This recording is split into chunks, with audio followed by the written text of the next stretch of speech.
Baik, adik-adik sekalian, saya kira istilah interprofessional education ini adalah suatu istilah yang sudah sangat lazim kita dengar. Ya. Pertanyaannya kemudian kenapa interprofessional education itu dibutuhkan? Slide. Nah, interprofessional education sesungguhnya untuk di Indonesia adalah rasa-rasanya adalah sesuatu isu yang baru mengemuka dalam 10 tahun terakhir. Sebenarnya malah untuk di negara-negara maju ini sudah lebih dulu dibicarakan. Kalau adik-adik membuka beberapa jurnal, tulisan-tulisan tentang interprofessional education itu sudah ada sejak tahun 1990-an, ya. Bahkan panduan tentang interprofessional education itu sudah terbit dari AMIGAID, ya, suatu organisasi penggiat medical education di Eropa. Itu sudah menerbitkan guide untuk interprofessional education pada tahun 1998. Nah, untuk Indonesia kita masih sesuatu yang baru. Oleh karena itu tentu hal ini di mana-mana yang baru itu selalu menarik, ya. Adik baru itu menarik, baju baru dipakai terus, ya. Pacar baru diajak jalan terus, kalau sudah lama nanti diganti juga. Ya. Nah, kenapa sih kita butuh interprofessional education? Saat sekarang pelayanan kesehatan baik di Indonesia maupun di dunia, kita mengalami tuntutan yang makin kompleks dan majemuk. Kenapa? Karena perkembangan iptek yang sangat pesat. Ya. Saya mengambil ilustrasi dulu ketika belum ada antibiotik, orang sakit cacar, varicella itu meninggal. Ya. Tapi begitu antibiotik ditemukan, luar biasa sekali. Ya. Survival rate manusia, orang yang sakit itu menjadi lebih panjang. Apatah lagi dengan ditemukannya obat-obat atau teknologi untuk ilmu kesehatan yang makin maju, ya, membuat orang makin bisa bertahan. Dulu kalau mau memeriksa HB, yang melakukan pemeriksaan HB itu harus manusia, manual, dan secara visual langsung. Jadi pekerjaan saya di waktu koas itu harus ambil HB dari HB dari perifer, ya, dari ujung jari, kemudian dengan metode sahli diaduk-aduk, dicocokkan warnanya. Mudah-mudahan kalau matanya masih normal akan sesuai, gitu, ya.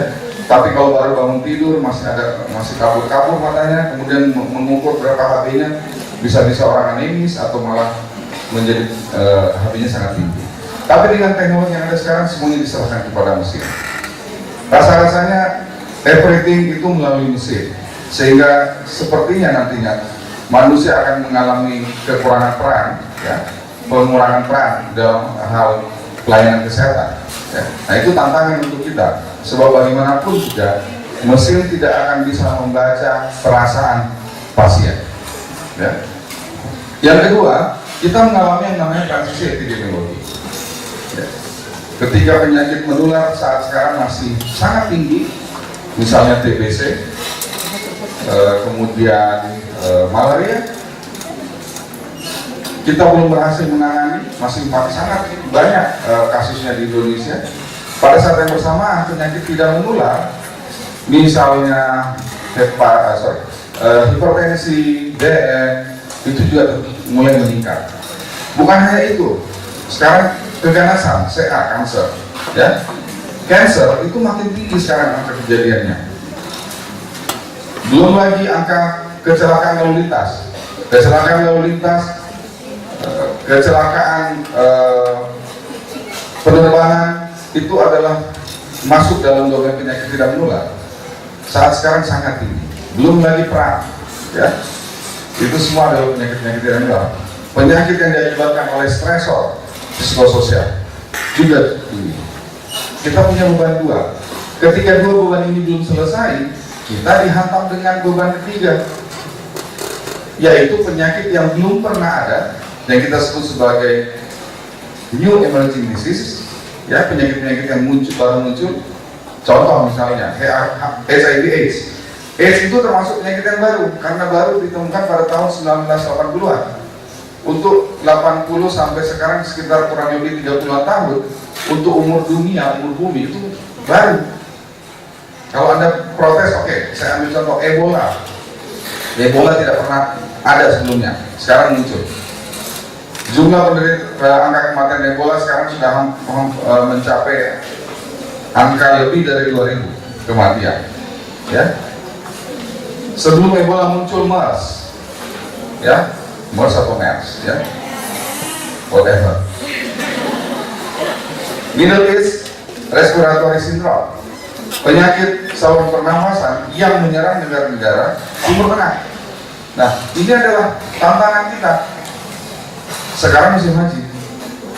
Kalau tidak penyakit ini tidak bisa dikendalikan di Timur Tengah, baik Ebola maupun MERS, itu menjadi ancaman untuk munculnya pandemi. Ya. Artinya penyebaran penyakit yang menyeluruh di seluruh dunia. Karena 2 juta sampai 3 juta jemaah haji yang datang ke Arab Saudi itu akan menjadi duta, kalau tidak boleh disebut sebagai host bagi penyakit tersebut kalau mereka terkena di tanah suci. Dan mereka akan membawa pulang, selain membawa pulang cerek emas, membawa pulang kurma, juga akan membawa pulang Ebola atau MERS. Bisa dibayangkan. Itu tantangan kita. Tantangan yang lain, tahun depan kita masuk Asian Community. Ya. Artinya apa? Murah dong? Iya. Barang yang dari luar negeri akan keluar masuk ke Indonesia. Barang Indonesia demikian. Jangan lupa, bukan hanya barang, jasa pun akan mengalami dampaknya, termasuk pelayanan kesehatan.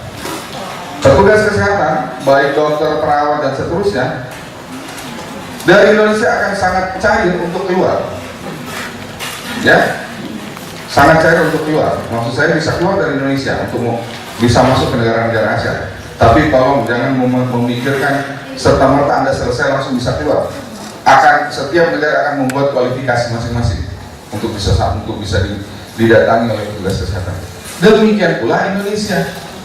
Nah, kalau Indonesia tidak mempersiapkan diri, kita akan kebanjiran. Istilahnya dulu, kita akan menjadi tamu di negara kita sendiri. Ya, Anda akan datang berobat ke dokter Filipina yang pasti bahasa Indonesia, karena mereka sebelum datang ke Indonesia, mereka kursus bahasa Indonesia. Orang Indonesia dikasih slide bahasa Inggris protes, apalagi disuruh berbahasa Inggris, kemudian datang menjadi dokter ke Filipina. Tidak usah di bahasa Tagalog, ya. Kalau dia bahasa Tagalog nanti tampak lipat lidahnya, ya, susah di bahasa Tagalog, bahasa Inggris saja, karena di sana juga bisa bahasa Inggris. Nah, kita juga mengalami kesulitan. Artinya apa?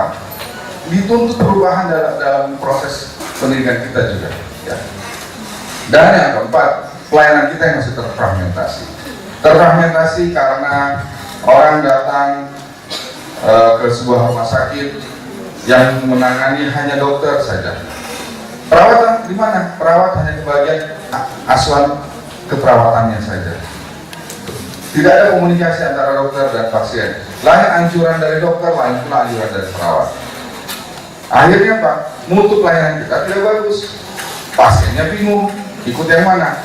Ya, semua ini menjadi tantangan kita dalam pelayanan kesehatan. Slide. Nah, bagaimana kita bisa bekerja sama-sama kalau kita tidak pernah belajar bersama-sama? Itulah kunci atau inti dari mengapa kita butuh duduk sama-sama, belajar bersama, mengerti teman kita, siapa yang di depan saya, siapa yang di kiri kanan saya, siapa yang di belakang saya, apa isi otaknya, dia bisa apa, tanggung jawabnya apa. Itulah yang kita pelajari dalam interprofessional education. Slide. Nah, WHO dalam framework untuk interprofessional education yang diterbitkan pada tahun 2010 kalau tidak salah, memaparkan kenapa penting interprofessional education. Kita sekarang tantangan kita tadi di sini. Salah satunya adalah pelayanan kesehatan yang masih terfragmentasi. Jawaban terhadap pelayanan kesehatan yang terfragmentasi itu adalah interprofessional education. Ya. Harapannya bahwa dengan interprofessional education kita mempersiapkan mahasiswa profesi kesehatan untuk masuk dalam collaborative practice. Ya. Kalau Anda tidak pernah dipersiapkan di sini, tidak pernah mempersiapkan di sini, maka Anda tidak akan pernah siap sampai di sini. Tidak mungkin Anda siap untuk menghadapi ujian kalau tidak pernah belajar. Ya, itu ilustrasinya. Anda tidak akan pernah mahir mengendarai mobil bila tidak pernah belajar mengendarai mobil. Bisa bawa mobil? Bisa. Mahir? Belum tentu. Saya bisa bawa pesawat, tapi belum tentu bisa terbang, karena saya tidak pernah belajar. Tapi kalau saya belajar, insya Allah saya bisa menerbang. Itulah mengapa interprofessional education menjadi penting. Kalau sudah tercapai collaborative practice dalam pelayanan kesehatan, praktek dengan kita melakukan praktek pelayanan kesehatan kita secara kolaborasi, maka harapannya terjadi strengthened health system. Ya. Pelayanan kesehatan kita makin kuat. Outcome-nya adalah peningkatan kualitas kesehatan masyarakat. Sayangnya hari ini pun kita masih terfragmentasi. Saya tidak bicara dulu antara dokter dengan perawat, dokter dengan bidan dengan dengan perawat dengan fisioterapis misalnya, ya, farmakolog dengan farmasi. Sesama dokter masih ribut. Pasien, Anda tahu tiroid kan? Gondok, pasien gondok di rumah sakit itu diperebutkan antara bagian THTKL. Nah ini juga ini bagian THTKL ini paling banyak, telinga, hidung dan maaf saya kira telinga, hidung dan tahinya. Just kidding. Telinga, hidung dan tenggorokan, dia tambah lagi KL, kepala, dan dia lupa menambahkan kata minus mata dan gigi. Harusnya ditulis, ya. Kalau dia menambahkan KL harusnya dia mengurangi, karena di kepala ada mata dan ada gigi, harusnya dia kurangi. Nah, THTKL mengklaim tiroid adalah punyanya, miliknya, ya, wilayahnya. Datanglah dokter bedah, tumor. Bapak bukan punya tiroid, bukan punya bapak. Tiroid punyanya bedatung. THT berkeras di hadapan pasien, mereka berdiskusi. Akhirnya pasien bilang, dokter tidak usah persoalkan siapa yang punya, yang pasti di tiroid saya yang punya, bukan dokter THT, bukan dokter bedah. Jadi tidak usah ribut, saya mau kemana itu urusan saya, ya? Jadi itu masih ada, ya. Selain memang ada gray zone, tapi kerendahan hati, kebesaran jiwa itu dibutuhkan, ya. Nah, slide. Mari kita lihat sederhananya, ya. Interprofessional education itu adanya di pre-license. Artinya sebelum Anda mendapatkan surat izin praktek, sebelum selesai. Sedangkan collaborative practice itu adanya di post-licensure, ya. Karena dia ada pada fase pendidikan, maka dibutuhkan wahana untuk berlatih berkolaborasi, ya. Dibutuhkan tempat untuk Anda berlatih berkolaborasi. Bukan hanya tempat tentunya, karena ini adalah bagian dari akademik, maka butuh kurikulum untuk itu. Sedangkan untuk yang sesudah Anda wisuda, need teaching setting with health professional who practice collaboratively, butuh suatu tempat yang bisa dipakai oleh profesi kesehatan untuk mempraktekkan atau menjalankan kolaborasi dalam pelayanannya, ya. Jadi ini butuh tempat untuk berlatih, ini tempat untuk mempraktekkan, ya. Nah, kita akan bicara lebih banyak di sini. Slide. Kalau Anda tidak percaya bahwa IPI penting, ini buktinya salah satunya. Ya, Anda bisa lihat ini jurnal yang diterbitkan tahun 2008, ini berasal dari Cochrane Study, ya, Interprofessional Education, Effect on Professional Practice and Healthcare Outcomes. Ya, ini slide sederhananya seperti ini hasilnya. Kalau Anda baca nanti di abstraknya, kalau berminat ada saya punya. Ini adalah review, ya, studi review terhadap beberapa jurnal interprofessional education.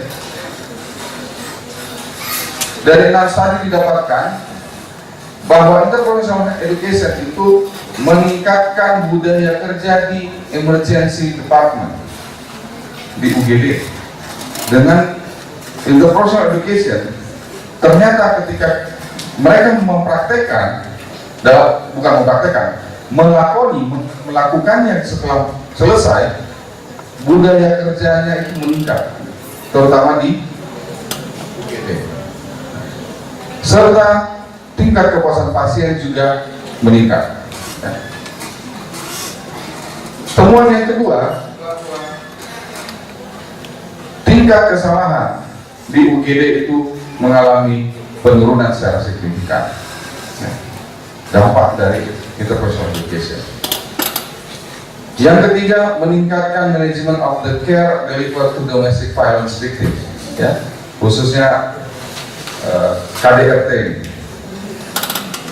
Dan yang keempat, saya kira yang sangat relevan dengan topik kita hari ini, bahwa dengan IPE itu akan meningkatkan pengetahuan dan keterampilan petugas kesehatan dalam melaksanakan pemeliharaan kesehatan bagi kasus-kasus mental health. Sangat sesuai dengan topik kita hari ini. Sehingga saya kira tidak ada alasan bagi kita untuk tidak mempraktekkan IPE. Slide. Nah, key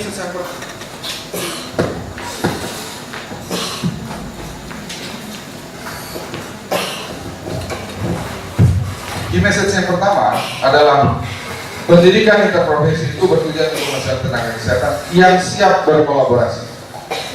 Ya. Jadi kita mempersiapkan mahasiswa yang nantinya siap untuk bekerja sama. Ya. Sekali lagi, untuk siap untuk bekerja sama, maka dari awal dalam masa pendidikan pun dilatihlah untuk bekerja sama. Ya. Anda mau ujian SIM C, ya, walaupun sebagian besar diantaranya pakai SIM, dapat SIM-nya SIM nembak, ya, SIM nembak tahu, tanpa tes, tinggal bayar selisih saja, SIM saya dengan polisinya, kemudian dapat SIM, bagaimana bisa dapat SIM kalau misalnya kita bicara sesungguhnya, karena besoknya ketika ujian SIM nanti adalah dalam bentuk ujian mengemudi, tentu sebelum datang ujian di rumah juga akan belajar mengemudi, ya, membiasakan diri sehingga ketika ujian bisa mengemudi. Nah, slide. Pertanyaannya, apa itu IPE atau Interprofessional Education? Akan mengatakan IPE itu adalah student, mahasiswa dari berbagai profesi, ya, melihat atau memahami suatu subjek dari perspektif dirinya dan perspektif profesi lainnya. Ya, itu yang disampaikan oleh definisi dari HP. Kalau KP ini adalah suatu organisasi interprofessional education di Inggris. Interprofessional education occurs when two or more professions learn with, from, and above. Ya, jadi ketika dua atau lebih profesi bekerja atau belajar dengan, dari, dan tentang, ya, profesi lain untuk meningkatkan kolaborasi dan kualitas pelayanan. Definisi yang ketiga disampaikan oleh WHO dalam tulisan tahun 2010 yang hampir sama dengan KP. Ya. Jadi nampak bahwa yang dimaksud dengan interprofessional education adalah ketika lebih dari dua mahasiswa atau pelajar dari profesi kesehatan yang berbeda, ya. Jadi bukan maksudnya lebih dari 2 itu semuanya masuk keperawatan, itu bukan interprofesional.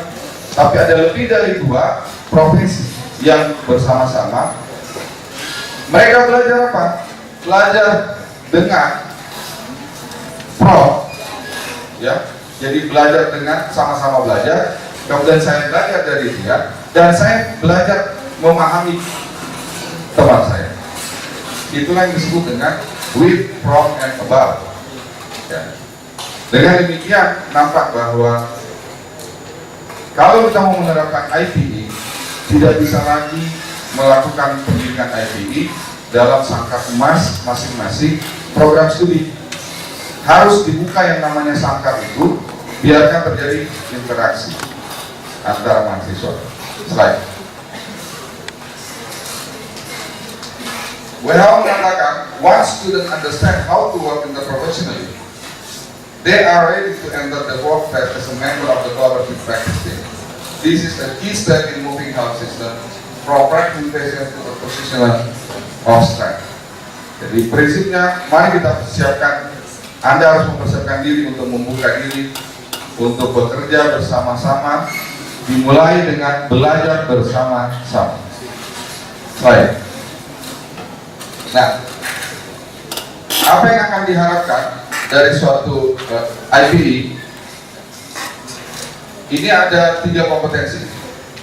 Yang pertama bahwa berkaitan dengan knowledge. Ya. Pada akhirnya nantinya bahwa setelah IPE, peserta IPE akan memahami peran dirinya dan peran profesi yang lain dalam konteks pelayanan kesehatan. Sekali lagi, peserta nantinya, mahasiswa akan memahami peran dirinya dan peran masing-masing anggota timnya yang berasal dari profesi yang berbeda. Yang kedua, berkaitan dengan skills dan behavior. Keterampilan yang diharapkan muncul adalah kemampuan komunikasi. Ya. Anda tahu, faktor yang terbesar menentukan keberhasilan dalam hidup ini adalah kemampuan kita berkomunikasi. Ya. Komunikasi yang baik adalah komunikasi yang menempatkan lawan kita atau partner komunikasi kita pada posisi yang setara. Anda tidak menempatkan pada posisi yang di bawah, pun tidak pada posisi yang lebih tinggi dari Anda, sehingga tidak ada barrier ketika membangun komunikasi. Yang kedua adalah reflection. Nah, ini yang agak sulit. Reflection itu sama dengan bercermin. Setiap kali Anda sebelum datang tadi pagi ke sini, Anda pasti bercermin. Sedikit banyaknya paling tidak melihat kaca spion. Ya, minimal kaca spion yang Anda pakai untuk bercermin. Untuk apa? Untuk mematut-matutkan diri. Apa yang dimaksud dengan mematutkan diri? Apakah diri saya sudah patut? Demikian pula dengan dalam refleksi dalam kaitannya dengan pendidikan. Refleksi dalam ilmu pendidikan itu adalah mari kita melihat kembali apa yang kita sudah lakukan. Apakah yang kita lakukan sudah sesuai dengan target atau sasaran kita, sudah sesuai dengan tujuan kita, sesuai dengan harapan kita. Itu adalah refleksi. Ya. Dan saya kira ini adalah suatu proses yang harusnya mulai kita membiasakan untuk membangun refleksi, karena akhir dari refleksi adalah pertanyaan, masih adakah yang perlu saya pelajari? Ya. Dan yang ketiga adalah skill berkaitan dengan teamwork, kerjasama tim. Ya. Adapun attitude, nah ini yang saya kira yang harus, walaupun ini sesuatu yang sifatnya kasat mata. Kalau roles itu bisa, kalau knowledge ada ujiannya bisa, skill pun ada ujiannya. Attitude bukan tidak ada ujiannya. Rasa-rasanya dalam pendidikan seringkali aspek ini, walaupun selalu setiap dosen pasti setuju bahwa sikap adalah sesuatu yang sangat penting, tetapi apakah pernah melakukan penilaian terhadap sikap secara objektif, itu yang belum dilakukan. Ya, bukan belum banyak dilakukan. Misalnya mutual respect, menghargai teman yang berasal dari profesi lain. Kemudian percaya. Nah, ini penyakit. di jurnal mengatakan bahwa salah satu kendala dari interprofessional education, utamanya pada mahasiswa kedokteran, adalah dokter itu adalah sekelompok orang yang paling jarang mau mendelegasikan kewenangannya. Ya. Ada masuk kedokteran di sini? Ada? Oh, ada. Nah, percaya kepada orang lain, dan itu bukan, ingat, kata-kata percaya itu tidak keluar dari mulut, ya. Saya percaya. Anda bilang sama teman Anda, saya percaya, tapi dia jalan, dia kemana-mana, Anda mata-matain, tidak percaya, ya. Dan yang terakhir adalah keinginan untuk bekerja sama, untuk berkolaborasi. Slide. Nah, IPE itu dikenali sebagai sebuah educational strategy, ya. Dia merupakan suatu educational approach, ya, pendekatan pendidikan, karena dalam pendidikan juga tidak semua pendidikan itu harus dalam bentuk IPE, ya, tidak selalu harus interprofesional. Monoprofesi porsinya tentu jauh lebih banyak. Interprofesi dibutuhkan ketika kita mempersiapkan mahasiswa, mempersiapkan Anda untuk masuk dalam sistem pelayanan, maka IPE menjadi salah satu pendekatannya, ya. Karakteristik yang kedua, karena IPE itu adalah berujung pada kolaborasi, maka dalam implementasinya harus ada ruang terjadinya interaksi, ya, harus ada ruang terjadinya interaksi. Tidak boleh dalam proses IPE dalam pendidikan profesi, interprofesi, masing-masing profesi berada dalam sangkar emas, tidak boleh. Sangkar emas itu harus dibuka yang memungkinkan terjadi interaksi antar mahasiswa dari berbagai profesi. Nah, karakteristik yang ketiga, bahwa harus terjadi perubahan yang memungkinkan, ya, that change how they perceive themselves and others, yang memungkinkan mahasiswa mempunyai persepsi, ya, membangun persepsi yang positif tentang dirinya dan tentang profesi yang lain. Jadi harus ada perubahan dalam cara berpikir, dan yang terakhir tentunya perubahan itu harus yang positif, karena nantinya diharapkan akan berdampak pada praktek-praktek di ini. Dalam hal ini akan berujung pada kesejahteraan pasien. Nah, IT itu tidak bermakna seperti ini. Saya ambil contoh. Hari ini walaupun Anda berasal dari 7 prodi, ya, sekian puluh mahasiswa, mungkin ada 100 mahasiswa yang berasal dari 7 prodi, Anda duduk dengan taksi mendengarkan ceramah saya di sini. Ini belum masuk dalam konteks IPE. Ya, ini tidak masuk dalam konteks IPE karena tidak ada proses interaksi antara profesi-profesi tersebut. Ini yang disebut dengan slide. Halo, slide. Ini baru pada fase multi-professional education. Kalau Anda hanya berasal dari berbagai profesi, duduk mendengarkan saya bicara sekarang tanpa Anda berinteraksi dengan teman Anda kaitannya dengan apa yang saya bicarakan, maka kita baru berada pada multi-professional education. Ya. Yang kalau terjadi interaksi antara Anda, barulah kita masuk pada interprofessional education. Yang tertinggi nantinya adalah transprofessional education. Ya. Slide. Nah, tujuan dari IPE adalah mempersiapkan mahasiswa untuk memiliki kompetensi interprofesi. Slide. Kompetensinya itu sudah didesain, ya, oleh organisasi ini. Jadi ada sekian banyak organisasi yang mendesain, duduk bersama-sama untuk mendesain core kompetensi for interprofessional collaborative practice. Slide. Nah, inilah yang menjadi core competencies. Ada 4 core-nya. Ya, domain 1 itu berkaitan dengan values atau ethics, ya. Work with individuals of other professions to maintain a climate of mutual respect and shared values. Jadi kita bekerja bersama dengan profesi lain, kita menghargai otonomi, kita menghargai kewenangan yang dimiliki oleh profesi tersebut. Domain yang kedua adalah roles and responsibility. Use the knowledge of one's own role and those of other professions to appropriate process. Kita bekerja sama-sama, Anda melakukan apa, saya melakukan apa.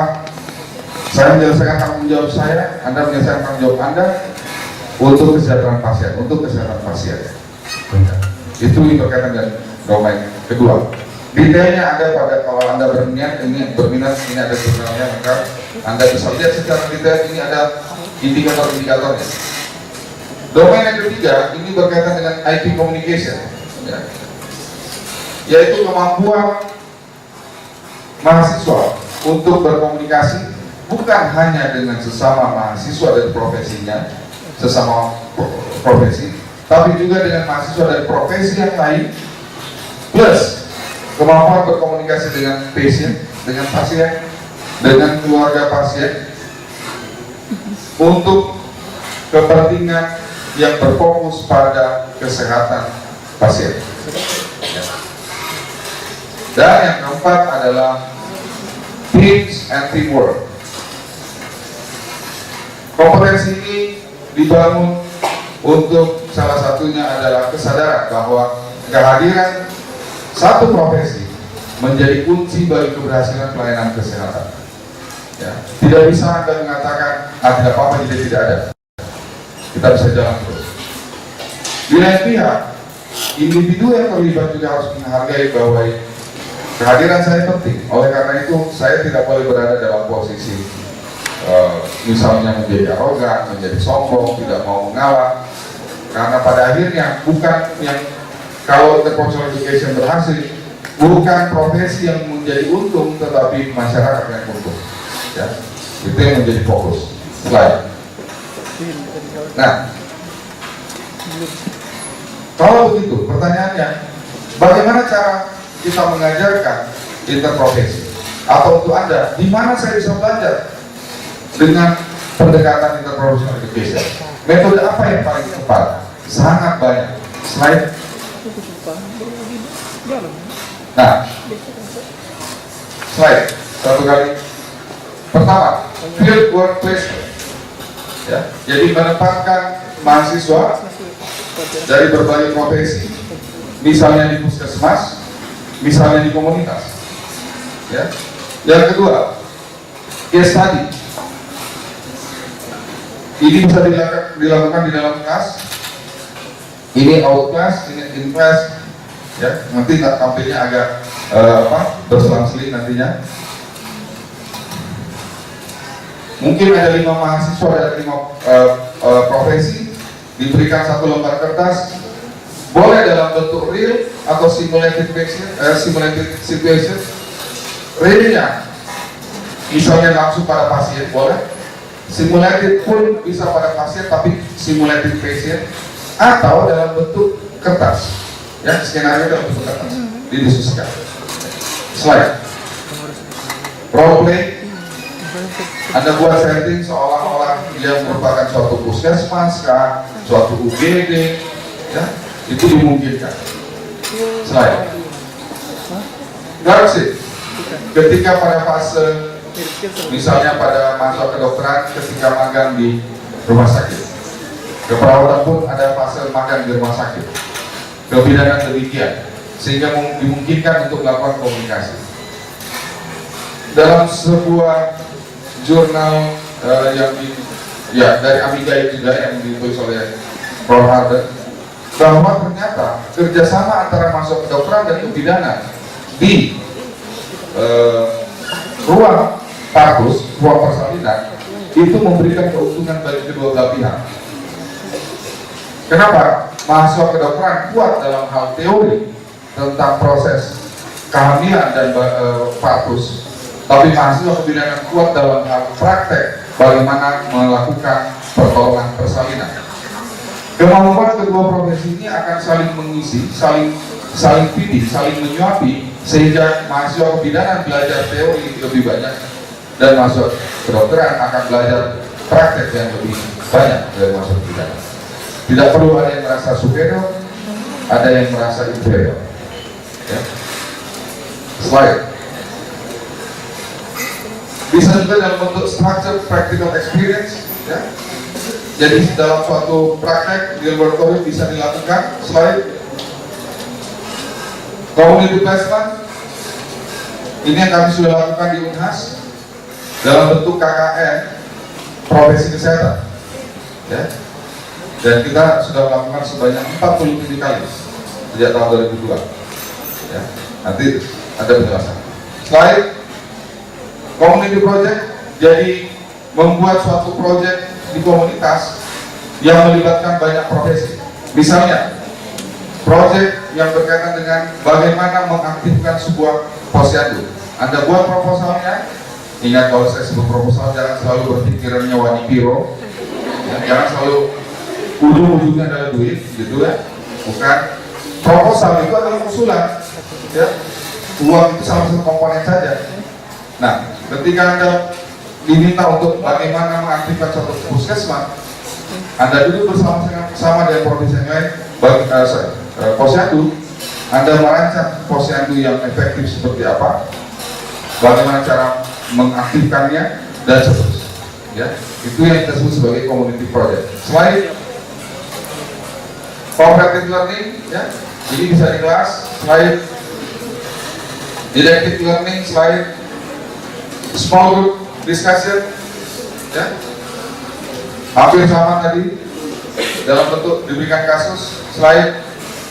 PBL, problem based learning, di beberapa yang institusi sudah familiar dengan problem based learning. Saya kira ini dimungkinkan dalam bentuk IPE.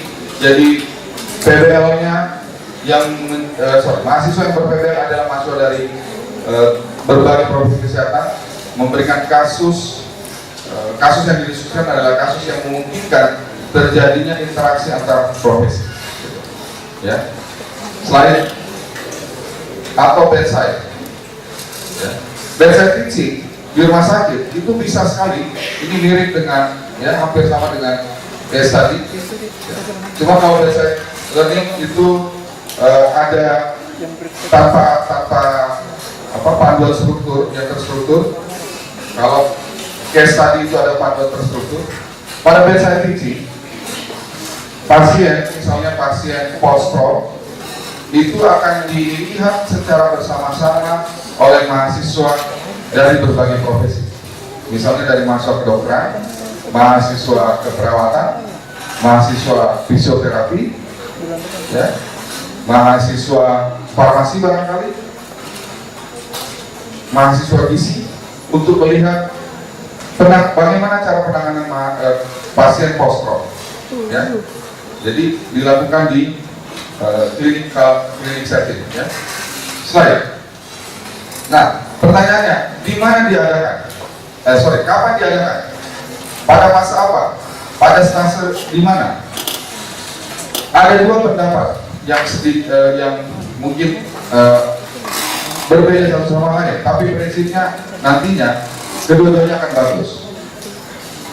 Ada yang mengatakan lebih cepat lebih baik, ya, seperti slogannya Pak JK, ya, lebih cepat lebih baik.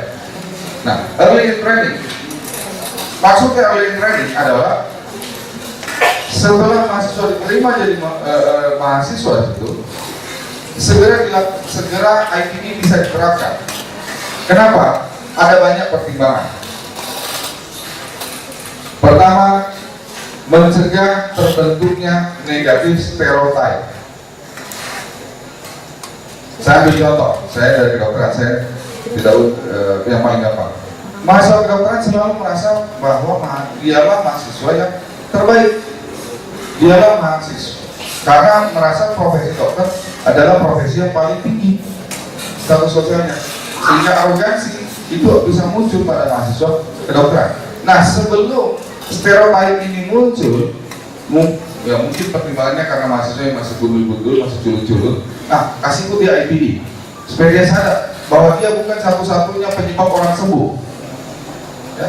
Ada profesi lain yang bekerja yang membantu dia sehingga orang pasien bisa sembuh. Sebelum terbentuknya negatif stereotype.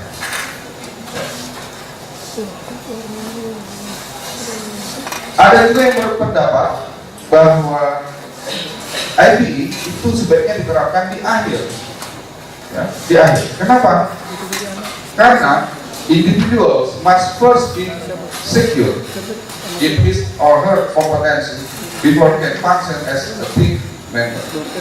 Bahwa sebelum dia terlibat dalam sebuah IPE sebagai bagian dari kelompok interprofessional, maka sebaiknya dia sudah terampil, dia sudah punya ilmu, dia sudah punya pengetahuan, dia sudah punya kemampuan berdasarkan profesinya, sehingga dia akan bisa berfungsi ketika melakukan tugas-tugas kelompok di dalam pendidikan antar profesi. Alasan kedua bahwa each profession need to develop first their own identity. Orang lebih sama bahwa sebelum masuk keperawatan ikut dalam IPE, menurut teori ini mengatakan bahwa sebaiknya mahasiswa keperawatan sudah hampir kompeten menjadi seorang perawat sebelum terlibat. Yang mana yang mau dipilih, saya kira masing-masing punya kelebihan dan masing-masing punya kekurangannya. Baik. Nah, pertanyaannya berikut. Oke. Pertanyaan berikut saya pikir di mana? Bisa di fase akademik. Maksudnya kalau pendidikan dokter itu kan ada dua fase, fase akademik dan fase profesi yang kita sebut kemudian koas. Nah, bisa ketika fase akademik bisa dilakukan di rumah sakit. Kalau ini berarti di kampus, bisa dilakukan di rumah sakit atau bisa di komunitas. Nah, kalau kita mau menggunakan outpatient itu juga dimungkinkan. Maksudnya outpatient itu adalah pasien yang dirawat di rumah. Jadi mahasiswa dari berbagai profesi mengunjungi pasien, ya, bukan untuk bertamu, ya, tapi untuk memberikan pelayanan kesehatan, untuk memandang, melihat masalah pasien secara interprofesional. Nah, regulasinya, maksudnya apakah memungkinkan suatu IPE itu diterapkan dalam suatu kurikulum? Aturannya bagaimana? Dia bisa menjadi mata kuliah wajib, ya. Kalau di KKN profesi kesehatan untuk masuk kedokteran itu sifatnya fardu kifayah, ya. Kalau bisa disebut fardu kifayah. Maksudnya kalau sudah ada yang ikut sebagian itu sudah boleh, sudah sah, ya. Sama dengan sholat jenazah kan, fardu kifayah juga, kayak begitu. Bukan sunat muakkad, fardu kifayah. Yang kedua, bisa menjadi mata kuliah pilihan. Dan yang ketiga, kita bisa membuat suatu mata kuliah modul khusus untuk itu. Ya, slide.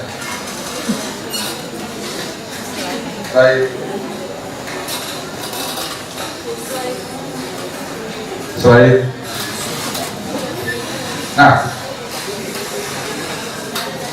Nah, bagaimana kita menerapkan dalam kurikulum?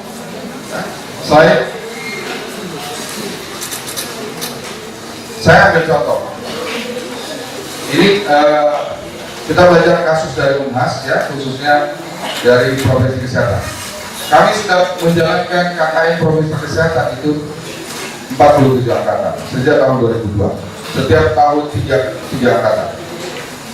Tahun ini angkatan ke-47 kami bekerja sama dengan BKKBN, ya, perwakilan kesehatan, menempatkan mahasiswa di Kabupaten Maros.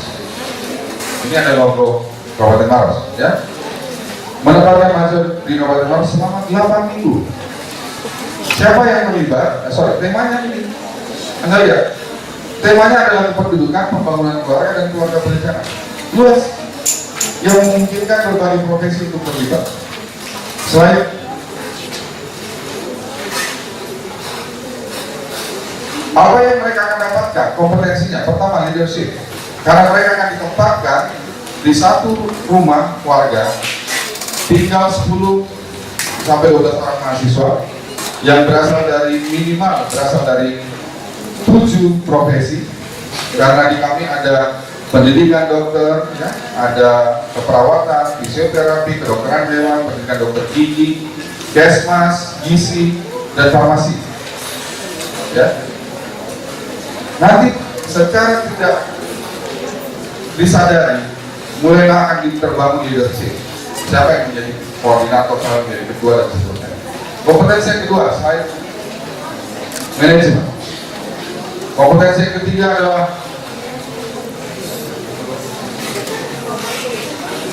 selain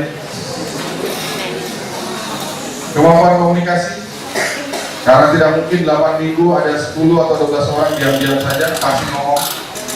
Minimal untuk membicarakan pagi ini kita sarapan apa, ya. Yang keempat, kompetensi profesionalisme. Jadi mereka membangun profesionalismenya masing-masing dari profesinya. 5, collaboration. Dan yang keenam adalah social cultural. Ini penting. Social cultural menjadi kompetensi yang penting bagi tenaga profesi kesehatan karena mereka akan ditempatkan di wilayah yang belum pernah mereka datangi sebelumnya. Sehingga bagaimana mereka menghargai nilai-nilai yang ada di masyarakat itu menjadi suatu kompetensi tersendiri. Siapa pesertanya? Alhamdulillah pada angkatan ke-47 ini, selain mahasiswa kesehatan yang saya sebut tadi ada 8, kami tahun ini mendapatkan peserta dari mahasiswa ekonomi, ilmu manajemen. Anda bayangkan nggak bahwa ilmu manajemen itu profesi kesehatan? Apa yang dibikin? Ternyata teman-teman atau adik-adik dari ilmu manajemen sangat kreatif. Karena salah satu masalah masalah pembangunan keluarga adalah pengangguran, maka mereka membuat pelatihan entrepreneurship, kewirausahaan. Mereka latih pemuda-pemuda untuk bisa membuat proposal kerja.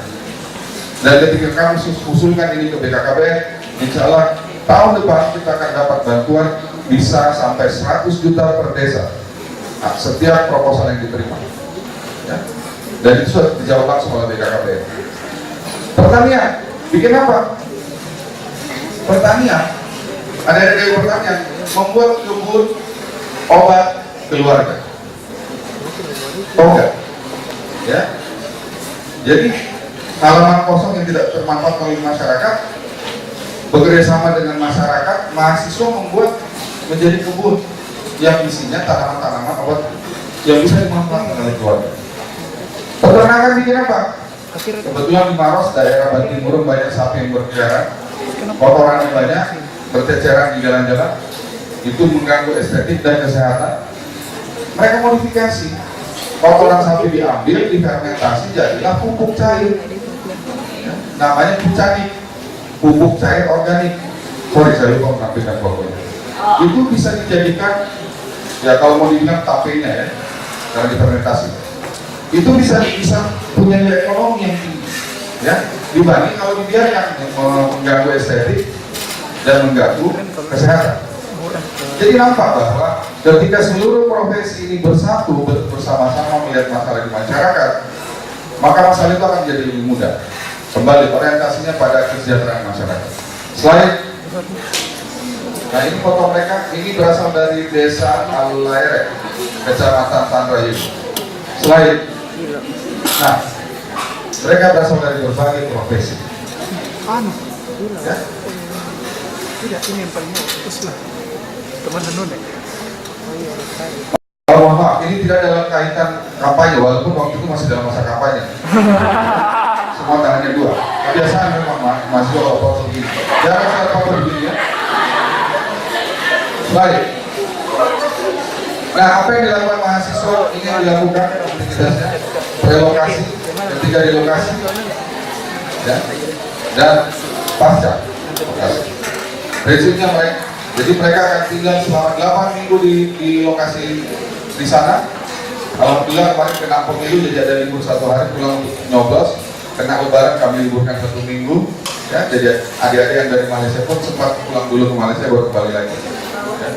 Slide. Demikian slide. Sekaligus saya mengundang adik-adik, kami akan menyelenggarakan simposium interpersonal education juga, ya, tahun ini bulan depan, ya. Ya ini kan karena disponsori DP ya, jadi bisa gratis ya. Yang nanti, ya tentu kalau mahasiswa harganya tidak sama dengan ini. Ya, saran saya daftar saja dulu. Kita masih mencari solusi terbaik. Kalau kami dapat banyak sponsor, bisa bergerak gratis juga. Terima kasih. Saya kira demikian. Assalamualaikum warahmatullahi wabarakatuh.